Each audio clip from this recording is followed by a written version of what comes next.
Il a la nostalgie de l'époque où l'absinthe rendait fous les humoristes. Jean-Jacques Perroni.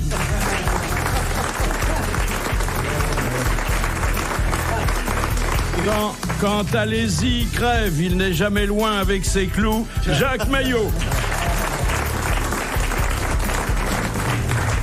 Il donne 100 fois plus d'argent aux candidats qu'il séquestre que les producteurs de Love Story. Jean-Pierre Foucault.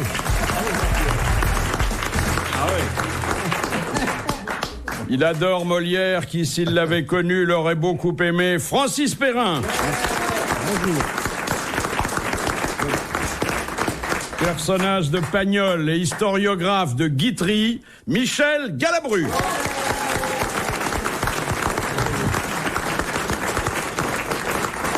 Là, je m'adresse à Jean-Jacques Perroni qui a mis, comme chaque matin, dans la bouche de Laurent Gérard.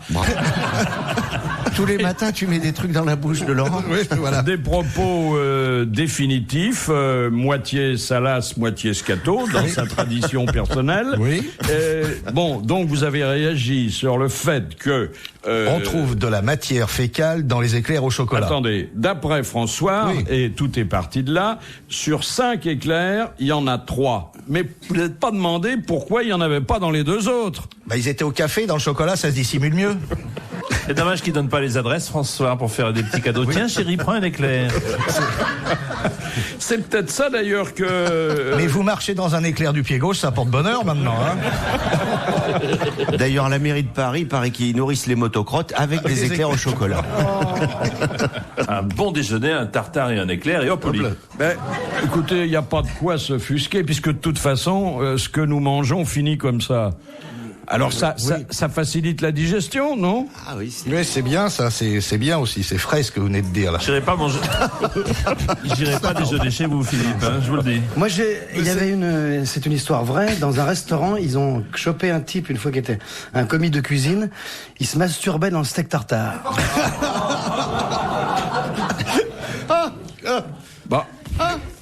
Quoi pourquoi vous dites ça comme si c'était c'était naturel.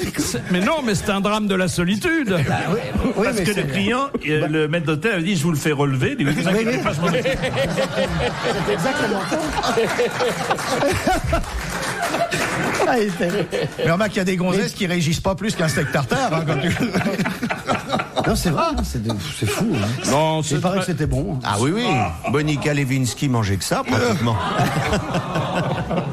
C'est très triste, monsieur Michel, tout ça. La bonne bouffe, c'était quand même notre principal attrait. Oui. Oui. Mais on est en train de dénaturer tout.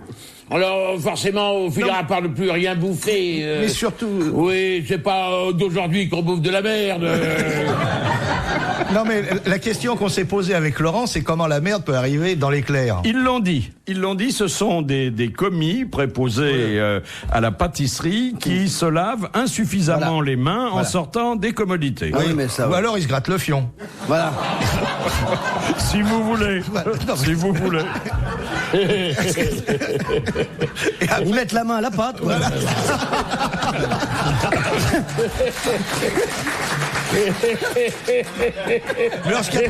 Je dis, c'est quand même rare qu'on ressorte avec des matières fécales au bout des doigts quand on a été satisfaire un besoin naturel. Si vous avez l'arrêt avec les capres.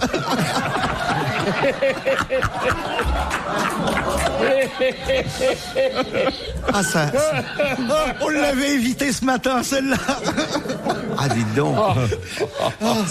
Ça va faire un bon petit thé à 4 heures. Mais ce qu'il y a de bizarre, ça, on ne l'a pas évoqué ce matin, ce qu'il y a de très bizarre, c'est que dans la religieuse, c'est la même crème que dans les éclairs, normalement. Ah ouais. Oui. On se lave pas toujours les mains. Moi, un jour, je suis allé à Bobino, que vous connaissez bien, pendant un enregistrement des Grosses Têtes. Satisfaire un besoin tout naturel, nous étions alignés de face à la porcelaine, hein, comme ça arrive. Et en regardant le mur, et à la fin de ce qu'il avait à faire, un monsieur très gentil s'est tourné vers moi et m'a reconnu. Ah, donc il a remonté sa voix, il a fait « Oh, je suis très content de te la Ah bah oui, vous venez de décrire en raccourci le drame d'une hygiène Voilà. Mais pas remarquez- entièrement Et satisfaisante. après, tu es revenu sur le plateau après, d'ailleurs. Hein, et tu j'ai- m'as dit, comment ça va? Mais ça peut servir pour les automobilistes, les éclairs maintenant. Si vous êtes garé dans une rue en pente et que vous n'avez pas de frein à main, vous le mettez derrière la roue, la matière fécale. Les grosses têtes dans la nuit des temps. Sur RTL, de 4h à 4h30. Je voudrais vous soumettre cette belle citation que nous a envoyée Madame Fontaine, qui a dit « J'ai horreur des westerns. Je trouve ça con. C'est toujours le même bourrin qui court dans la même rue du village avec la même porte de saloon et le même cow-boy adossé au même pilier. John Wayne. » Non, C'est pas des proches, ça? non, Coluche? non. Un cinéaste. Non, Acteur. bien que souvent ses œuvres aient été portées à l'écran. Michel Audiard? Non, Simon et non. Frédéric Dard. Frédéric Dard. Bonne réponse de Jacques Rayot. C'est pas très vrai son truc. Moi qui aime les westerns, c'est pas très vrai son truc. Écoutez, quand on n'aime pas, c'est quand même toujours la même chose, hein? Ils sont deux à aimer les westerns, Raymond Barre et Jean-Jacques Perroni. Oui. Et encore, il parle pas de la fille du shérif, hein? Mais car- ça fait longtemps qu'il n'y a plus de filles de shérif dans les westerns, attendez. Ah bon? Ah oui. Il fait ça avec un copain? Non, mais évidemment, tout de suite. Alors, voyez, c'est vous qui ramenez à la cochonnerie, à l'éclair au chocolat, là, hein? Et la nourriture dans les westerns est propre, j'ai remarqué. Non, c'est des haricots, ça fait péter. Non, c'est vrai, il y a une très belle scène dans une parodie de western de Mel Brooks, Ah oui. qui s'appelait Blazing Saddles. Ouais. En français, Ah, le le shérif est en prison. Ou alors, on avait les cow-boys autour du feu de camp qui chantaient, qui se tapaient leurs haricots, et après, ils envoyaient la mesure. Et il y avait les chevaux qui dressaient les oreilles à chaque fois qu'il y en avait un qui pétait. Ah, c'était très drôle. Le cheval est connu pour ses flatulences, d'ailleurs, hein? Oui, mais parce que le cheval a des fesses, c'est pour ça fait caisse de résonance et on l'entend péter. C'est pour ça que sur un champ de course, les meilleurs pur sang font turbo. Oui, d'où Ah oui, et puis le cheval, quand il pète, il a la queue qui se lève. Il se lève, oui. C'est vrai. Chose que, pas comme d'autres. bien sûr, d'où le titre, le train sifflera 3 fois. Voilà, oui. L'arrière-train. Bon, vous avez vu que Loana a droit à la couverture, elle s'en serait passée parce que bon, c'est Loana et son bébé, et c'est pour élever sa petite fille qu'elle veut gagner à Love Story. Ils sont en train d'écrire le 3e tome des Ça, c'est Misérables, là. Ah oui. Moi, Il ça faudra dé- que je le regarde un jour, parce que, attends, il faudrait au moins une fois, moi. Ah, moi, j'ai regardé une fois. Mais oui, il faut... T'as pas le vertige parce que la peur du vide, ça fait mal. Hein.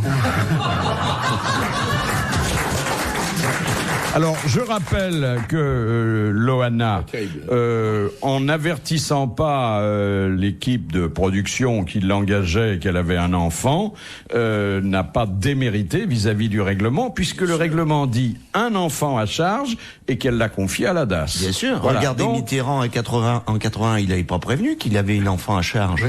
On l'a su que beaucoup plus tard. Donc il y a une sorte de similitude. Et Mitterrand, si il a vous tenu voulez. 14 ans dans le loft. Absolument.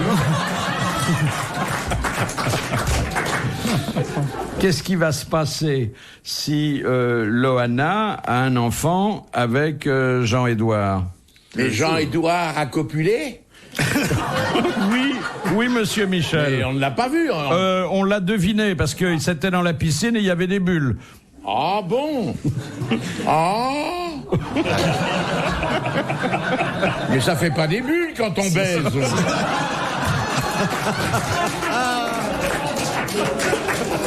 Ça, Ça dépend, il y a toujours de l'air qui se niche Ah quelque oui. part. moi, je me rappelle quand Cousteau se tapait une baleine, ça faisait des bulles aussi. Hein. Il faut quand même rappeler, et d'ailleurs nos confrères ne s'en font pas faute, que Love Story a battu le Big Deal. C'est l'événement du siècle. Hein. Ah oui.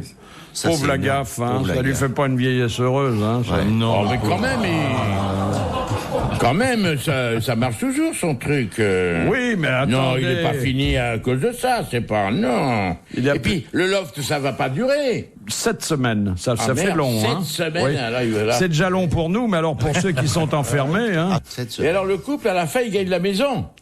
Oui. Oh là là là là, ça vaut le coup de rester. Mais s'ils restent ensemble 6 mois après avoir gagné la maison. 6 mois, oui. En tout cas, ce loft, ça prouve qu'on peut lancer n'importe qui. Aziz, en 3 semaines, il fait une carrière. Ah, vous savez, c'est Rivarol qui disait « C'est un grand avantage de n'avoir rien fait, mais il faut pas en abuser. » Qui a dit, en parlant de Brigitte Bardot, « Avec son énorme poitrine et ses jambes fluettes, elle ressemble à un cornet de glace à 2 boules. » Jean Gabin.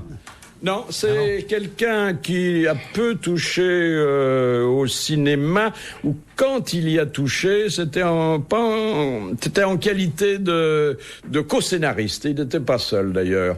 Mais c'est pas au cinéma qu'il a fait l'essentiel de sa réputation. C'est un auteur de théâtre ?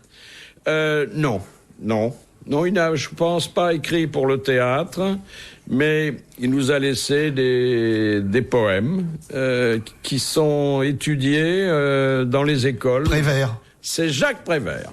Bonne réponse de Jean-Jacques Perroni. Parole. Je voudrais maintenant vous faire revivre un bon moment.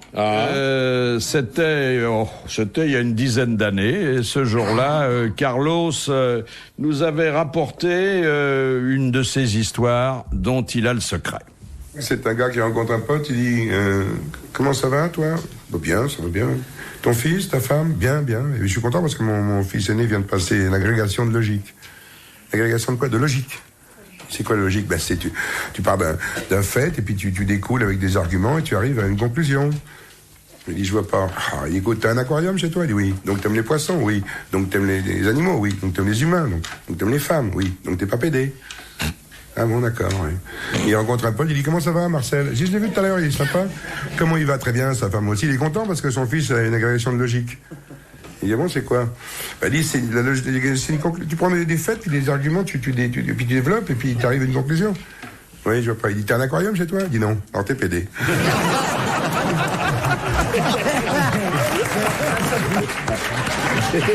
Vous voyez, c'est fabuleux de réentendre une histoire et de constater que 10 ans après qu'on l'ait lancée sur les ondes, elle produit toujours le même effet de bonheur et d'hilarité. Retrouvons les grosses têtes dans la nuit des temps du 23 mai 2001. 5 hommes autour de Philippe Bouvard, Jean-Pierre Foucault, Jean-Jacques Perroni, Francis Perrin, Jacques Maillot et Michel Galabru. De Monsieur Pontel. Alléluia. Devant quel morceau du corps de sainte dévote se recueille-t-on dans la cathédrale de Monaco? Ah oui, Sainte Dévote, il y a un virage dans le célèbre Grand Prix qui s'appelle Sainte Dévote. Exactement. Et Il y d'ailleurs, a un bateau qu'on brûle chaque année pour fêter la Sainte Dévote. Et la cathédrale s'appelle Sainte Dévote. Alors, il y a un morceau d'elle. Ouais. Il y a un morceau d'aile. D'aile ou de corps. cuisse ? C'est ça, non ? Non. Il y a un morceau d'aile de la voiture de Jean Alési devant laquelle on se recueille. Est-ce que c'est le cœur de Sainte Dévote ? Non, c'est pas son cœur. C'est son foie. Non, c'est pas son foie. Et c'est vrai que la nature des reliques varie selon les saints. Ah bah c'est ses seins à elle. Non, c'est pas ses C'est une main. Ses pieds. Les pieds. Alors, quoi dans le pied? L'orteil. Voilà, le gros orteil. Bonne réponse de Michel Galabru et de Francis Perrin. Il y a juste le gros orteil. Alors c'est de là que vient la phrase quand on retourne dans la cathédrale, on dit vous verrez revoir le corps une dernière fois, le corps au pied. Et puis quand tu fais une petite offrande, tu la fais au doigt mais pas à l'œil. Bon, tout ne va pas mal en France, il faut quand même se réjouir, puisque nous sommes avant toute chose français, que nous ayons encore amélioré ces derniers mois notre chiffre d'accueil des étrangers en France. C'est formidable. 75 millions d'étrangers pour un pays de 60 millions. C'est pas mal. Ah non, c'est bien. Et il n'y a pas un pays au monde, même les États-Unis, qui peut nous damer le pion. C'est le pays le plus visité, la France. Le plus visité, alors qu'il est 20 fois plus petit que les États-Unis. Hein. On a déjà 3 ministres communistes, ça se visite, il n'y en a plus ailleurs. Donc on vient les voir, on vient regarder, ils sont là, dites donc, ça existait il y a longtemps, oui, très longtemps. Une question de Madame Marcy. Autrefois, comment réfrénait-on les pulsions sexuelles des moines? On leur donnait des coups de marteau sur la tonsure. Non. On leur ficelait les deux, plus Non, le... non. On leur donnait une sorte de médicament dans la nourriture. Non, de bromure, non. Une tisane. Non. Bien sûr, les autorités religieuses étaient parfaitement conscientes que des hommes qui étaient souvent encore jeunes ne pouvaient pas renoncer facilement à une activité sexuelle. On leur montrait la photo de Dominique Voynet. Non. On leur permettait de creuser un tunnel pour aller au couvent d'en face. Non, là, vous arrangez les choses à votre façon, qui n'est pas celle de l'Église. On les envoyait traire la chèvre. Non. Oh bah, ils font du fromage. Non. Chaussée aux moines. Il fallait pouvoir canaliser cette force qui ne pouvait pas On s'exprimer. les envoyait sonner les cloches. Non. Oh, ça faisait de l'exercice, c'était lourd. Ah ouais, puis avec Est-ce que c'était dans l'habillement? Non, pas du tout. C'était une mesure qui intervenait 3 fois par mois. On les trayait. Eh ben, Nous ne sommes pas loin. On les trayait. on leur agitait le poireau. Non. tranquille, Monsieur Perrin. Pardon. Monsieur Perrin. C'est une question que je pose. Allez agiter le poireau dans un monastère. Mais il y a Excommunié. il y a des moines jardiniers. Il y avait une mesure quasiment médicale. Oui, on les trayait. Non, mais Non. c'est pas Ponctionnés. loin de la traite. On les ponctionnait. Alors, qu'est-ce qu'on ponctionnait Eh ben, que voulez-vous ponctionner? Pas la tête, on y ponctionne. Et la tête. On leur faisait des Les saignées. saignées. Exactement. Voilà. Bonne Exactement. réponse de Monsieur Galabru. Il y avait...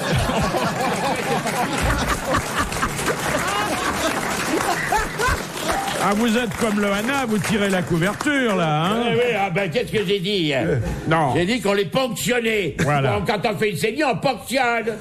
La réponse était donnée. Il y avait un moine minuteur qui était Salopard. chargé. Il l'appelait... Bien sûr. Il l'appelait cocotte la minute.